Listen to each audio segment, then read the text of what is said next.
Welcome to Dusky Lore. Close your eyes, dim the lights, and listen closely as the shadows begin to speak. Story 1. This happened in 2012, when I was 28 years old and working as a forest ranger in Blackwood National Forest, a vast area of pines and cedars in northern Maine. The job was simple: patrol the trails, check the campsites, watch the wildlife, and make sure hikers did not get lost or start fires. Most days were quiet. Just me, my partner Tom, and the endless sea of trees. But one day everything changed, and even now I still cannot get what happened out of my head. Tom was my best friend at work. He was 32 years old, a thin guy with an easy laugh and a special talent for recognizing animal tracks. We had been working together for 3 years, covering the same 50-mile sector inside Blackwood. By late October, the forest was calm. Tourist season had ended, and the air had that sharp chill that announces winter. On October 22nd, Tom went out to inspect a remote trail near Deer Hollow, a rugged area with steep ravines and dense undergrowth. He was supposed to radio in at 4 p.m. to confirm that he was returning to the ranger station, but the call never came. By 5 p.m., I started to worry. Tom was never late. I tried to contact him on the walkie-talkie, but all I heard was static. I reported the situation to our supervisor, Ellen, who asked me to wait until dark before assuming the worst.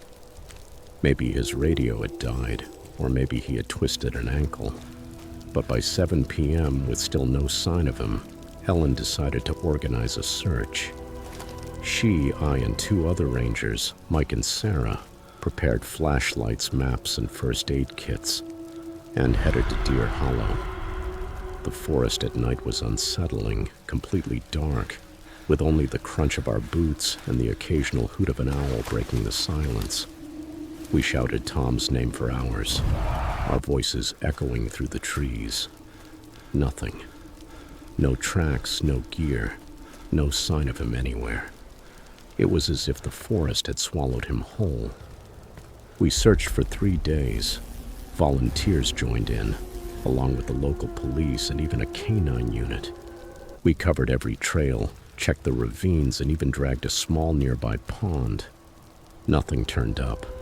Not a boot, not a piece of clothing. Tom had vanished. The official report listed him as missing, presumed lost. Some people thought he had become disoriented. Others whispered about a bear attack or a fatal fall. But I did not believe it. Tom knew Blackwood better than anyone. He was not the kind of man who gets lost. Life went on, but nothing was ever the same. I continued my patrols, though every step through the forest felt heavier. Sometimes I would catch myself looking over my shoulder, expecting to see Tom smile or hear his voice on the radio. Then, 2 weeks later, on November 7th, something happened that still gives me chills. It was around 1 a.m. and I was alone at the ranger station, a small cabin with a wood stove and a desk covered in maps. I was finishing some reports when my walkie-talkie started giving off interference. At first it was only static, as if a distant storm were moving in. Then through the noise I heard a voice, faint, shaken, unmistakable. It was Tom. "Help! Someone is chasing me. He's going to kill me." His words were broken up, distorted by the static, but the fear in his voice was clear. "I'm in Deer Hollow. Please hurry," he said before the signal abruptly cut off. I stood frozen, my heart racing. I grabbed the radio and tried to answer him, but I got no response. I did not hesitate. I called Ellen, who was skeptical, but agreed to gather a search group. By 2 a.m., Mike, Sarah, and a couple of county deputies were already with me in Deer Hollow. Our flashlights cut through the fog, and the atmosphere was strange, as if the forest were watching us. The air felt thick, and every crack of branches made my skin crawl. We followed the same trail Tom had inspected before he disappeared. About a kilometer in, near a rocky outcrop, something glinted in the dirt. I crouched down and picked it up. It was Tom's walkie-talkie, smashed. The antenna was bent, and the casing was split open. I felt a knot in my stomach. There was no way he would have left it like that on purpose. We searched for hours, calling his name, checking every corner, but we found nothing else. No footprints, no blood, no signs of a struggle. Just the broken radio. One of the deputies suggested that maybe some kids were playing a prank, using Tom's radio to scare us. But I knew his voice. It was him, and he was terrified. We continued the search for several more days without success. The case went cold again, and people stopped talking about it. But I could not forget it. Every night I heard his voice in my head, repeating those words, imagining what he had seen and who was chasing him. I kept working in Blackwood for another year, though nothing was the same anymore. I avoided Deer Hollow whenever I could, and when I had to go there, I felt a tightness in my chest, as if something were waiting for me there. In 2013, I left the Ranger service and took an office job in town, but I still dream about that night. The crackling radio, Tom's voice, the broken walkie-talkie lying in the dirt. I do not know what happened to him, but I am certain he did not get lost. Something was very wrong in that forest.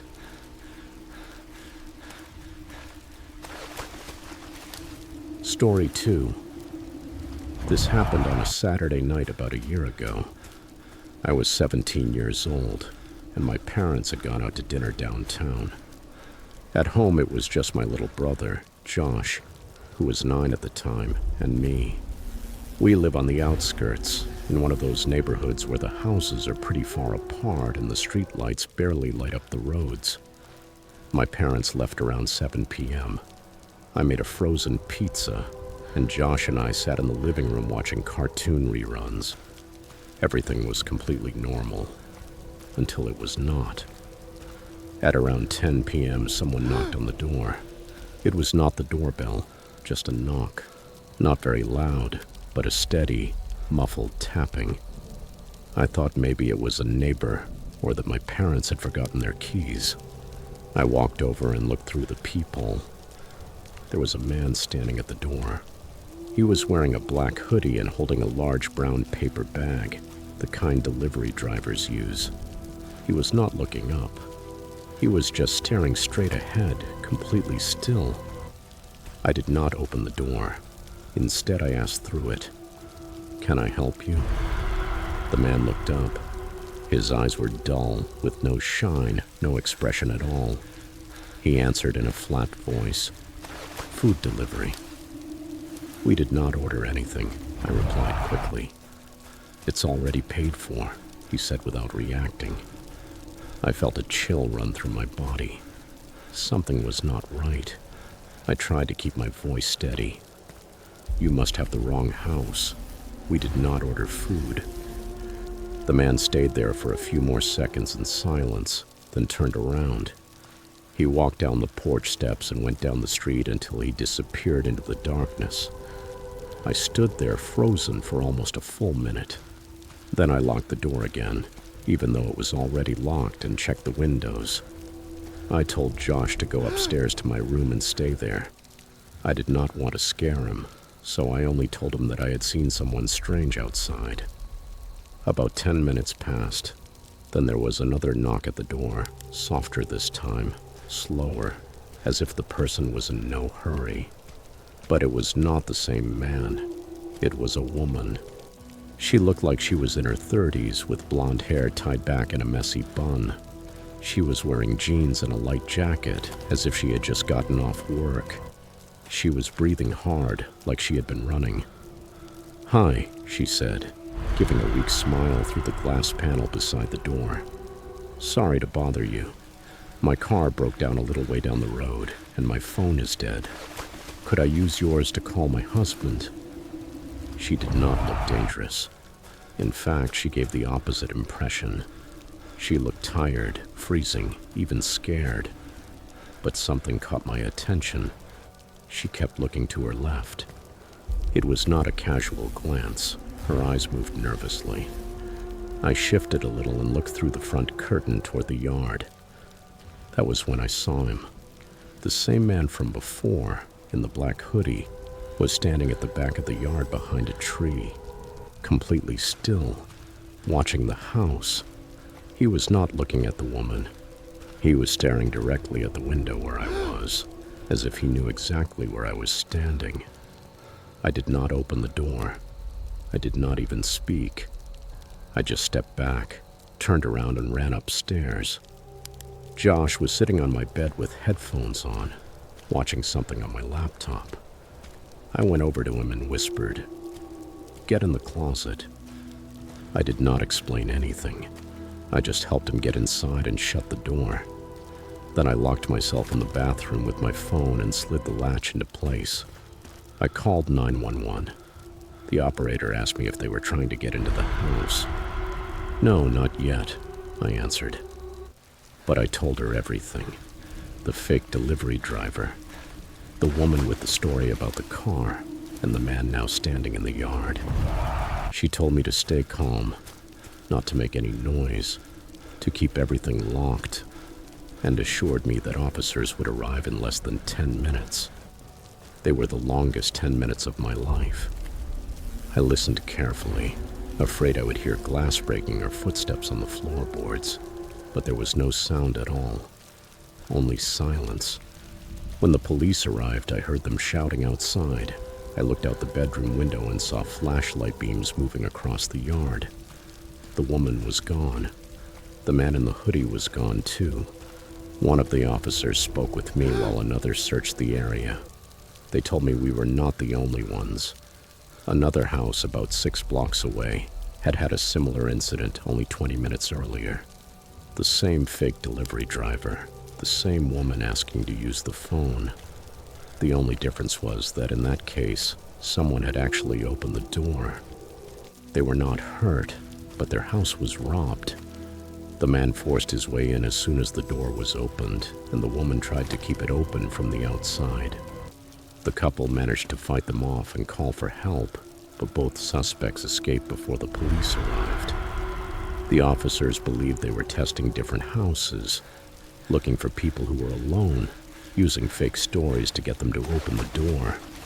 They were never caught. Sometimes I still cannot stop thinking about it. What would have happened if I had opened the door? What if Josh had answered it while I was in the bathroom or on another floor of the house?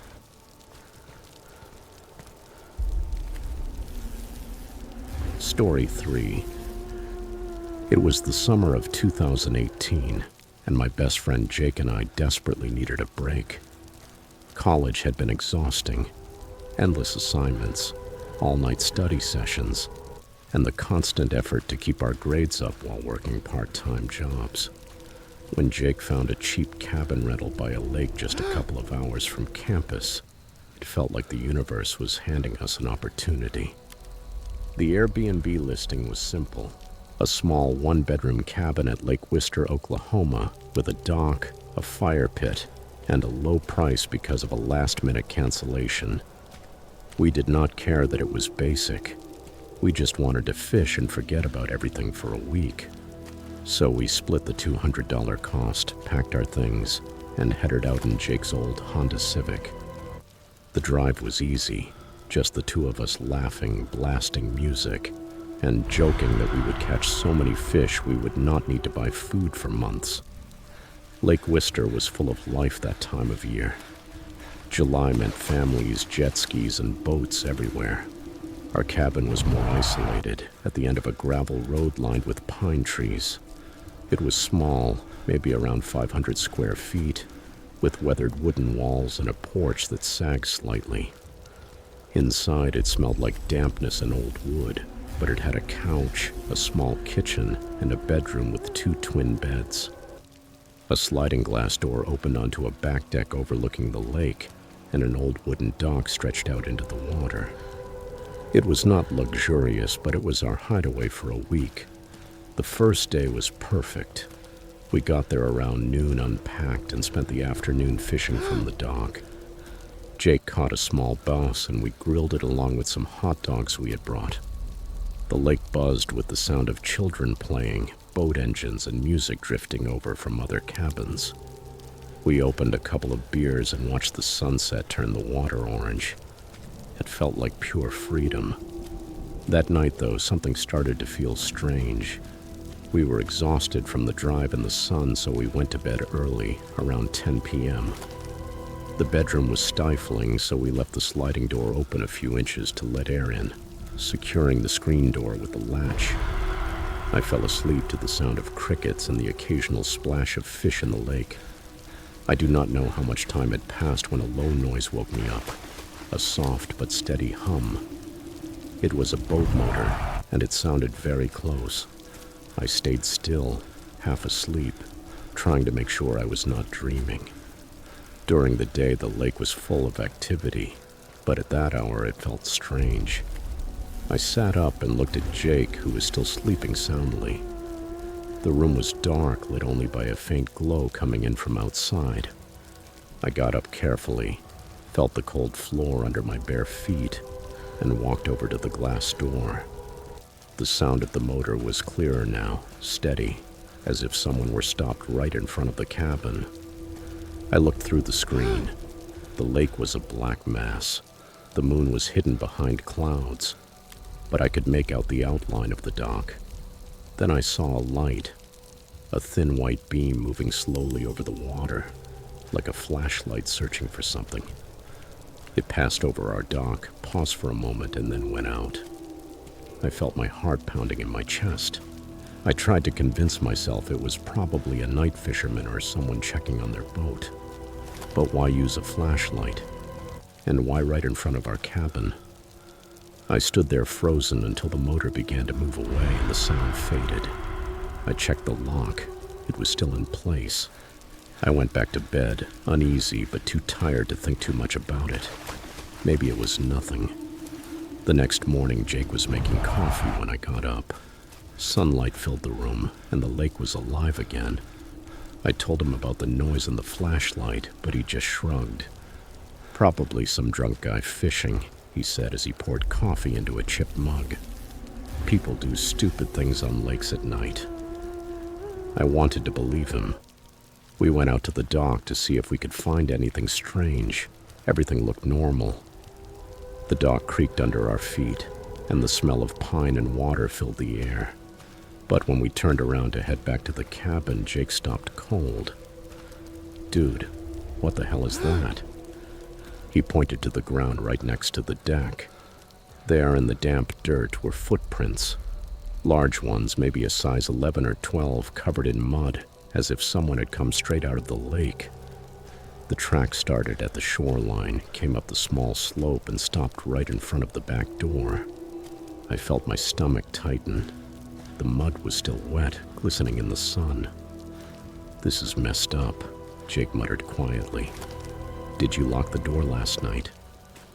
"Yes. The glass door and the screen door were both locked," I answered, my mouth dry. "We checked them both. They were intact.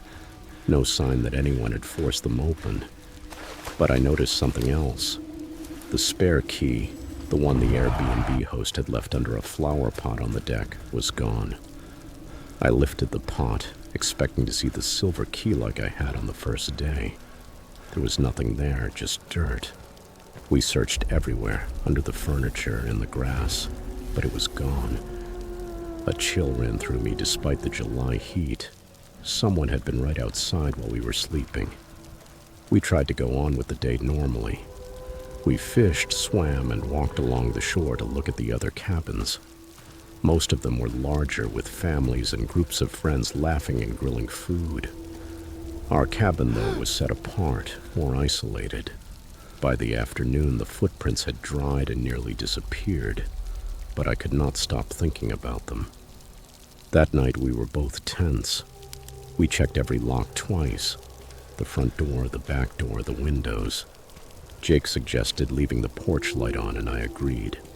We tried to distract ourselves by playing cards, but the feeling of being watched would not go away. Around 11 p.m., we heard the boat motor again. This time, Jake heard it too. We froze, holding our breath. The sound came closer, then stopped, just like the night before. I grabbed my phone and turned on the flashlight, aiming it toward the dock. The beam did not reach the water, but the dock was clear. Nothing. The motor continued for a few more seconds and then shut off. Total silence. We barely slept that night. Every creak in the wood made us jump. The next morning we checked again. No new footprints, but the key was still missing. Jake was starting to get paranoid, convinced that someone was watching us, waiting for us to leave so they could break in. I did not want to admit it, but I was starting to think the same thing. We called the host, a man named Mike, who lived about half an hour away. He sounded annoyed on the phone. "It's probably just some local kids messing around," he said. "It happens sometimes at the lake. They get drunk and wander onto other people's docks. I'll bring you another key tomorrow." His explanation sounded reasonable, but it was not comforting. We spent the day on alert, watching every boat that passed. I noticed details I had not paid attention to before. The trees around us completely blocked the view from the road. There were no security cameras, and the nearest neighbor was almost 200 yards away. That night we decided to stay awake. We turned off all the lights so we could see without being seen. We sat in front of the sliding glass door with a baseball bat Jake had found in a closet. Time passed slowly, the lake calm. Then at 1 a.m. the motor came back. This time it was closer, louder. "There it is," Jake whispered, pointing toward the water. I saw a faint light moving about 15 yards from the dock. It was not a flashlight this time, but the glow of a phone screen reflecting on the water. It looked like someone was holding it while looking toward the shore. Then the light went out and the motor roared, pulling away again. We did not sleep at all. By sunrise, we were exhausted. There were no new signs, but the atmosphere felt different, heavier. Jake wanted to leave, but I convinced him to stay one more night. Mike was supposed to arrive with a new key that afternoon. At 3 p.m., Mike showed up, a middle-aged man in a flannel shirt and a cap. He handed us the new key and apologized for the inconvenience. When we told him about the boat and the light, he frowned. "Probably poachers," he said. "Sometimes people go out at night to fish without permission. They watch the docks to see if anyone's there. Keep the doors locked and you'll be fine." Poachers.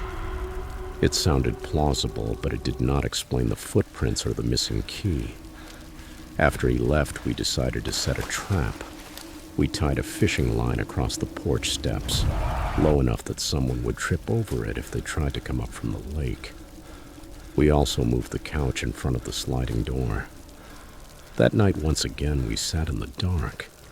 The air was thick, the lake quieter than ever. At 2 a.m., the motor returned, a deep growl that made the cabin floor vibrate. Jake peeked through the window. "I see it," he whispered. "It's right next to the dock." I moved closer. The moon dimly lit the water. There was a small boat, maybe around 16 feet long, sitting still, with no lights on. Just a silhouette floating there. Then we heard a splash, soft, like footsteps entering the lake. I felt my heart stop. Jake looked at me with his eyes wide open. We waited to hear the fishing line snap, but nothing. No footsteps, no creaking, only the thickest silence I have ever felt. The motor started again, and we watched the boat move away slowly until it disappeared into the darkness. We stayed awake until sunrise. As soon as the sun came up, we packed our bags. We did not care about the money or the remaining nights anymore. Something was very wrong there. While loading the car, I noticed something on the dock. A small pile of wet lake weeds, as if someone had pulled them from the water and left them there. I did not say anything. I just wanted to leave. We drove back to campus in silence, watching the lake grow smaller in the rearview mirror. When we got back, I checked the Airbnb listing. It was gone. I texted Mike, but the number had been disconnected. A week later, I read a news story about Lake Wister. They had found a body tangled in fishing nets. The police ruled it an accident, but I could not get the image of that boat, that light, and those footprints leading up to our door out of my head. I do not know who was out there or what they wanted. Maybe they were the poachers Mike talked about, or maybe it was something else. The only thing I know is that I will never go back to that lake or rent a cabin again.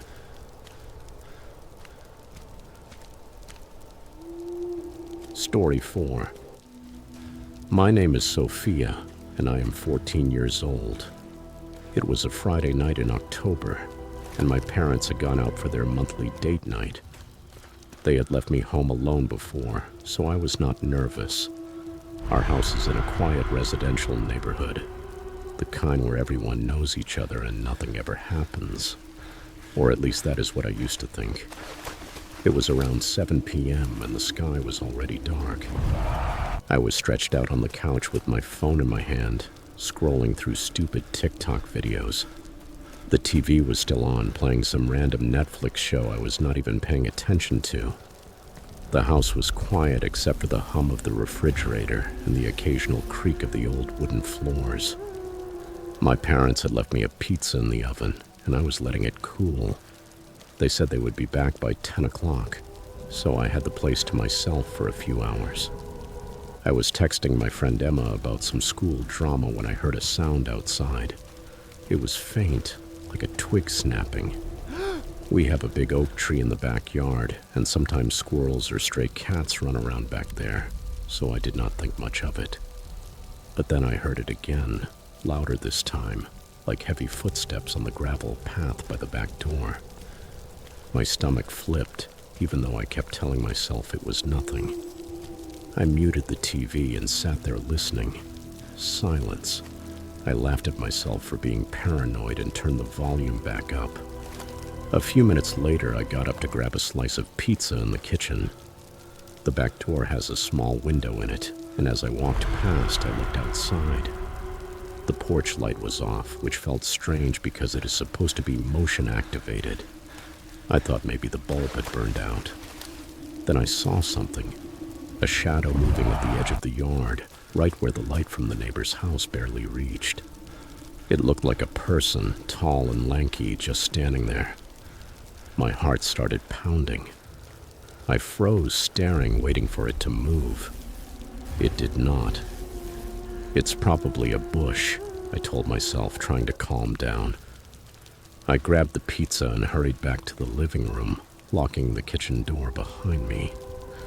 I curled up on the couch with my knees pulled to my chest, trying to focus on my phone. But I could not shake the feeling that something was wrong. I kept glancing at the windows, half expecting to see someone peeking in. The curtains were open, and the darkness outside felt like it was pressing against the glass. I got up and rushed around closing every curtain in the house, then checked the lock on the front door twice. By 8 p.m., I was on edge. Every little noise, the furnace turning on, the wind brushing the shutters, made me jump. I texted my mom asking what time they would be back, but she did not answer. She is terrible about checking her phone when she goes out. I tried distracting myself with a comedy show, but I kept pausing it just to listen. That was when I heard the knocking. At first it was soft on the back door. 3 slow knocks. My whole body went cold. I sat there gripping my phone, waiting to hear it again. It could be a neighbor, but who knocks like that at night? I crept into the kitchen, keeping the lights off so no one could see me through the window. I peeked through the tiny opening in the curtain on the door. Nothing, just darkness. I was about to turn away when I heard it again. 3 slow knocks, but this time on the front door. I ran to the living room, sliding in my socks on the hardwood floor. My heart was beating so hard I could hear it in my ears. I grabbed the landline and dialed 911, but I did not press call yet. I did not want to sound stupid if it turned out to be nothing. I tiptoed to the front window and looked through the smallest gap in the curtains. There was a man standing on the porch, tall, wearing a dark hoodie and jeans. His face was in shadow, but I could tell he was staring right at the door. He raised his hand and knocked again, harder this time. I dropped down immediately, my hands shaking. I pressed call and whispered to the operator that someone was at my house and I was alone. She told me to stay calm, lock myself in a room, and wait for the police. I ran to the kitchen, grabbed a knife, and sprinted to my parents' bedroom. I locked the door and shoved a chair under the handle.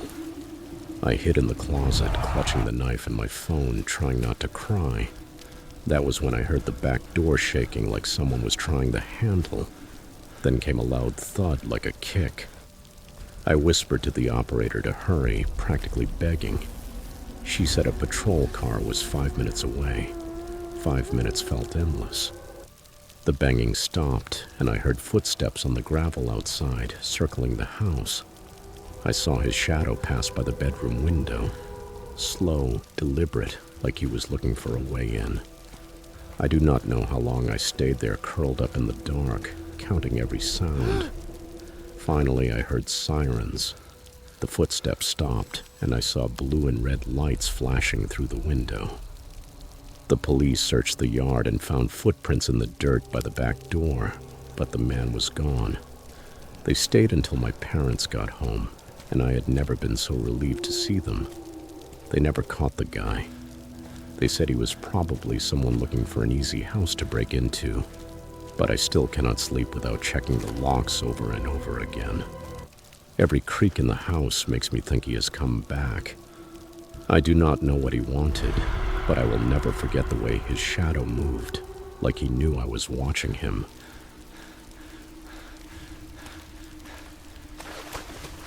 Story 5. In May 1994, my girlfriend Bunny and I decided we needed a break from our hectic jobs in Nashville. We drove to Sevierville, Tennessee, after finding an ad for a country house rental for the weekend in the classified section of the Tennessean newspaper. The ad was simple: quiet 2-bedroom country house, mountain view. Call Mr. Doran. When I called the number, an older man answered. He said the house had belonged to his parents and that the key would be waiting for us under a chipped blue flower pot on the porch. 2 nights for $80 sounded like a bargain, so we mailed him a check and packed our bags. The drive along US 41 was relaxing. Green hills, pastures and barns with old faded Sea Rock City signs. A gravel road led us to a leaning mailbox that still had the name Doran painted on it in faded black letters. The White House stood alone on a small hill, surrounded by a thick forest of pines and poplars. The air smelled like wet earth and wildflowers after a light spring rain. Inside, the house seemed frozen in another era. Patchwork blankets with star patterns covered the sagging sofas, and a pendulum clock made a constant ticking sound on the living room wall. As we carried our bags down a narrow hallway, Bunny stopped and pointed something out. A plain wooden door halfway down the hall was shut and secured from the outside with a heavy iron bolt. The frame had deep gouges in it, as if someone had forced against it more than once. All the other doors had only cheap brass knobs that turned freely. I shrugged and joked that it was probably where Mr. Doran kept old tools or hay. Bunny did not smile. The bolt looked out of place in such a quiet family house, but I tried not to think too much about it. We made sandwiches, tuned a country music station on a crackling radio, and planned a hike in the Smoky Mountains the next day. By 10 o'clock that night, the sky was completely black, and it had started raining again. We turned off the lamps, got under a handmade quilt in the front bedroom, and let the sound of the clock lull us to sleep. Not long after midnight, a dull thud woke me up. At first, I thought the wind had slammed a loose shutter. but the sound was coming from inside the house, somewhere in the hallway. As I listened in the dark, a dragging noise followed. It sounded as if something heavy, like a large trunk, was being pulled across the wooden floor. The sound lasted only a few seconds, and then everything went silent again except for the rain hitting the metal roof. Bunny whispered that she had heard it too. I told her it was probably the storm shifting the old beams, even though I did not fully believe my own explanation. In daylight, the worry seemed ridiculous. We made weak coffee on the electric stove, ate toast, and went to the Laurel Falls Trail. There were plenty of families there, and the sound of children laughing along the river washed away the memory of the night before. We spent the afternoon in Pigeon Forge, bought a jar of sourwood honey, and talked about how nice it would be to move to the countryside someday. By the time we drove back up the gravel road, the sky was beginning to darken. Fireflies blinked over the pasture, and the house lights glowed warmly through the windows. That night we watched a VHS tape on a portable player Bunny had borrowed from her brother. The rain came back harder than before, rattling on the tin roof until it sounded like applause. Around 11 o'clock, I turned off the lamp. 5 seconds later, the same thud slammed against the hallway wall. This time it was louder, enough to shake a framed photo on the dresser. 2 unknown children. Bunny grabbed my arm. The dragging sound returned, longer this time, as if something heavy were being pulled several feet and then dropped. I felt around in the closet and found an old aluminum bat covered in dust. We waited, holding our breath, but there were no footsteps. After several minutes, I turned on the light and carefully opened the bedroom door. The hallway was empty. The locked door was still there, the bolt gleaming under the dim lamp we had left on. A chill ran through me when I noticed fresh scratches in the wood, lighter than the older ones, as if they had been made recently. Bunny wanted to leave immediately, but driving unfamiliar roads in the middle of the storm seemed even more dangerous. We pushed the dresser against the door, left the light on, and stayed awake listening. Around 2 a.m., the thud came again, softer this time, as if whatever was causing it was losing strength. There was no dragging afterward. Eventually, sleep got the better of me, and I did not wake up until the first streaks of dawn filtered through the curtains. I tried calling Mr. Doran from the kitchen phone, but an automated voice said the number had been disconnected. I stepped out onto the porch for some air and noticed scrape marks in the paint below a second-floor window, marks that had not been there the day before. It looked as if someone had climbed up or down there. Bunny and I did not need any more signs. We threw our bags into the trunk of the Chevy Lumina without even folding the quilts and started the engine. Once we reached Sevierville, we stopped at a diner for breakfast and told the waitress a shortened version of what had happened. She frowned when she heard the name Doran and told us that an old man by that name had died 2 summers earlier. His children lived in Knoxville and no longer used the farm. On the way home, we made a detour to the Sevier County Sheriff's Office to file a report. The deputy on duty listened without skepticism, wrote everything down, and promised to send someone out to check the place. Weeks passed. I called the office twice and was told they had found the house empty. No signs of forced entry, except for the scratches on the door frame.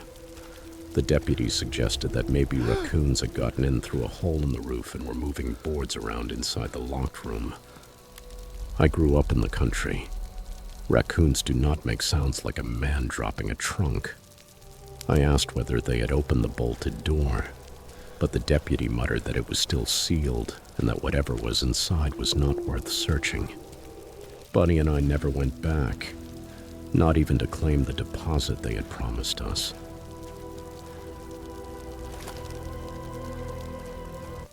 Story 6. I live alone in a small brick house on Oak Ridge Lane, a quiet street where nothing interesting ever happens.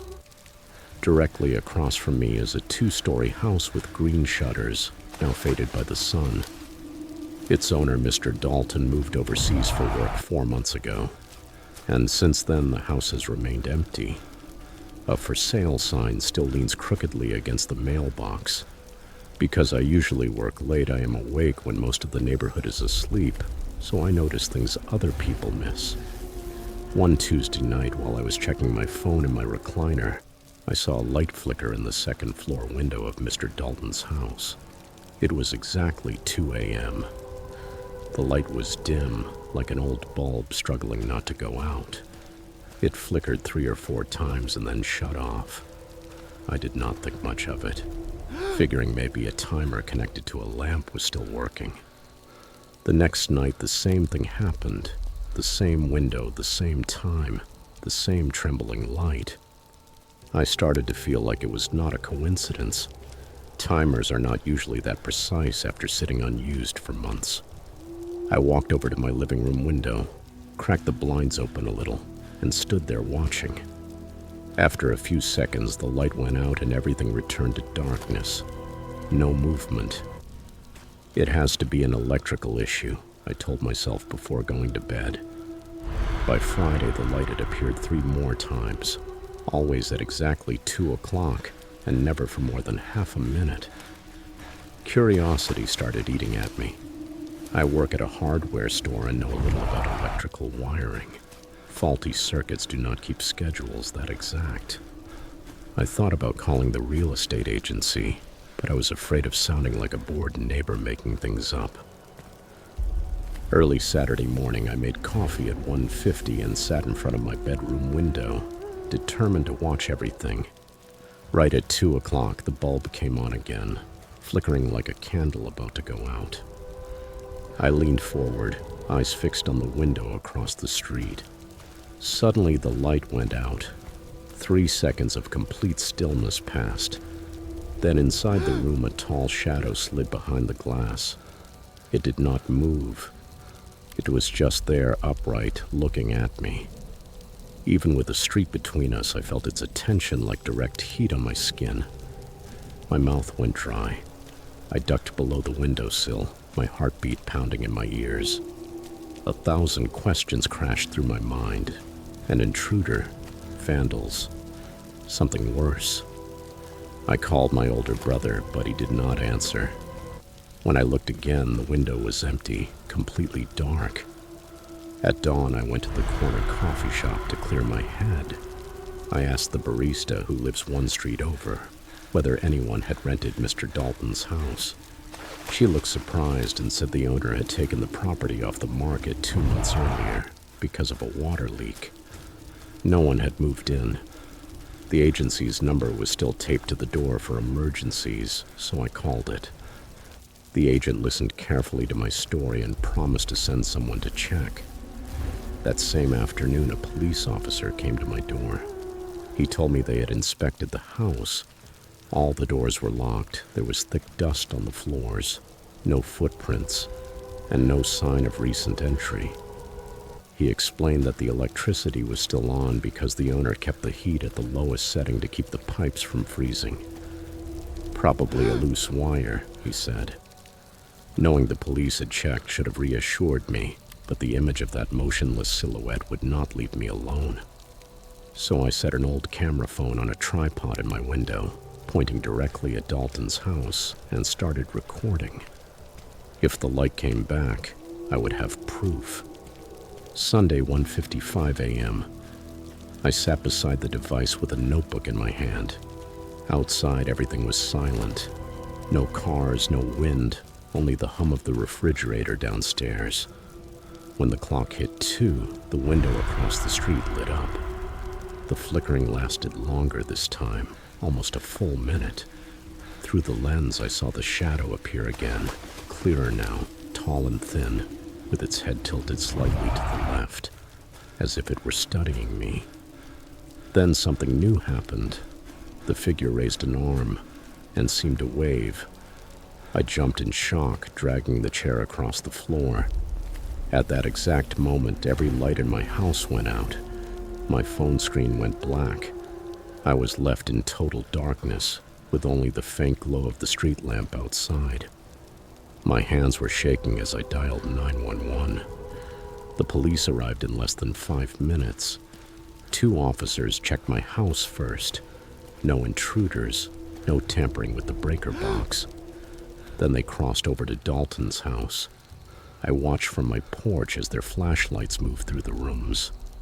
After 20 minutes, they came back. They said they had found the upstairs hallway lamp hanging by its wires, with the bulb smashed on the floor. Everything was covered in dust except the windowsill facing my house. It had a clean mark, a recent smudge, as if someone had touched it with a hand. The next day, the agent changed the locks and had the electricity shut off at the house. That night, I slept at my brother's place on the other side of town.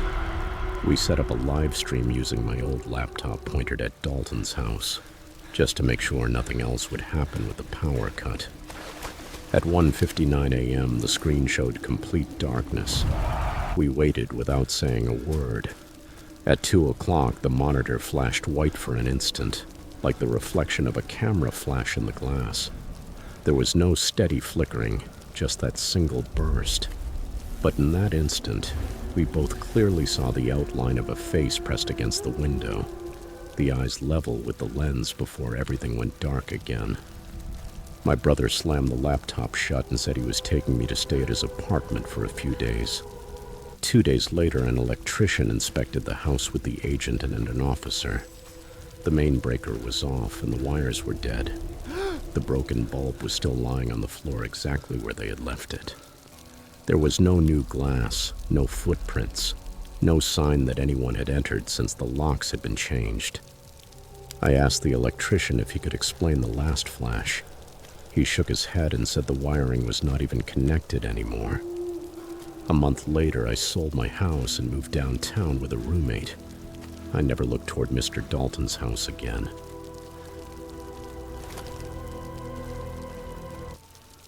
Story 7. This happened in the fall of 2013, when I was 27 years old and living in a rural part of Ohio. I worked as a delivery driver for a small auto parts company, transporting supplies to repair shops across the state. Most of my routes were during the day, but sometimes I had to make nighttime deliveries. It was on one of those nights that I lived through a nightmare that still gives me chills to this day. It was late October, around 10 p.m. I was driving the company van, an old Ford Transit, along State Route 33, a lonely 2-lane highway that cuts through fields and wooded areas. I had just dropped off a box of brake pads at a garage in Logan and was heading back toward Columbus, about an hour away. The road was completely empty, with no street lights, just my headlights cutting through the darkness. The radio barely worked, the speakers were blown out, so all I could hear was the hum of the engine and every now and then the sound of leaves scraping across the road in the wind. About 20 minutes later, I noticed something strange. My headlights lit up a shape on the side of the road, maybe 400 yards ahead. At first, I thought it was a deer, which was common in that area. But as I got closer, I made out a human figure standing there, facing the woods with its back to the road. It was tall, wearing a dark jacket and black pants, completely still. I slowed down, thinking it might need help. It was not unusual for someone to get stranded out there with a flat tire. I rolled down the window and shouted, "Hey, are you okay?" Nothing. It did not move, did not even turn its head. I assumed it had not heard me and kept driving. When I looked in the rearview mirror, the figure was gone. It seemed to have vanished into the trees. A chill ran through me, but I blamed it on my imagination. It was probably a hunter or someone walking home. A few miles later, things got even stranger. The digital clock on the dashboard started flickering, showing the correct time, 10:47 p.m., and then randomly switching to impossible numbers, 312, 756, 941. I tapped it a few times, figuring it was a loose wire, but it did not fix anything. Then the engine sputtered for a second, like it was about to stall. I cursed under my breath, afraid of being stranded in the middle of nowhere. The silence was absolute. No lights, no houses, no other cars. Just the blackness of the road. That was when I heard it. A dull rhythmic knocking coming from the back of the van. My blood ran cold. I gripped the steering wheel tightly and checked the mirrors. Nothing. The sound stopped for a few seconds, then came back louder, like someone knocking their knuckles against the metal. I slammed on the brakes, my heart racing, and grabbed the flashlight from the glove compartment. I got out and shined it around the vehicle. Nothing. No dents, no marks, no footprints.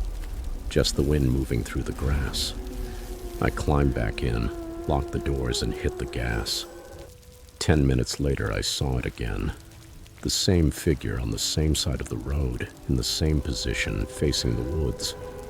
My stomach dropped. There was no way someone on foot could have gotten there that fast. This time I did not slow down. I drove right past, but as I did, I swear it turned its head toward me. I did not see a face, just a shadow under the hood, but I felt it stare. My hands were shaking on the wheel. I kept trying to convince myself I was just tired, that my mind was playing tricks on me. Then, without warning, the radio turned on by itself. Not with music, but with a blast of static, a shriek of dead frequencies. I hit the power button, but it did not work. And through the noise, I heard something else. A voice, distant, distorted, but clearly human. It was saying, "Oh, stop, turn around," over and over again. I shouted, pounding the dashboard, telling the radio to shut up. The voice got louder, more desperate. I ripped out the power cable, and finally the sound stopped. The silence that followed felt deafening. I was almost to the highway when I saw it for the third time. The figure was now standing in the middle of the road, under a streetlight that flickered weakly above it. I slammed on the brakes, the tires squealing on the wet pavement. It did not move. It was too tall, its arms hanging limply at its sides, its face hidden in shadow. I honked the horn, yelled at it, but it did not react. Then very slowly it raised one arm and pointed at me. I threw the van into reverse, the wheels spinning, and backed up as fast as I could. When I looked again, it was gone. No sign of it, no sound, just the empty road. I did not stop driving until I reached a 24-hour gas station near the highway entrance. I parked right in front of the building, with the lights on and the doors locked, and stayed there until sunrise. The next day, I called my boss and told him I was sick. I took a week off. When I came back, I refused to do any more night deliveries. I never saw that figure again, but the feeling that it was still out there waiting for me on some dark stretch of road never went away. A few months later, I quit the job and moved to Dayton, far away from Route 33. Ever since then, I avoid driving at night, especially on empty roads. Sometimes, just as I'm about to fall asleep, I swear I can hear the crackle of static, that same voice repeating, "Stop, turn around." I do not know what was on that road, but I know for certain it was not human, and I have no intention of ever going back to find out.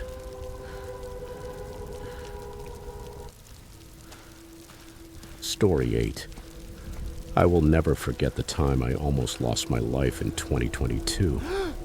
It was September, and I was living in Alaska, Wisconsin.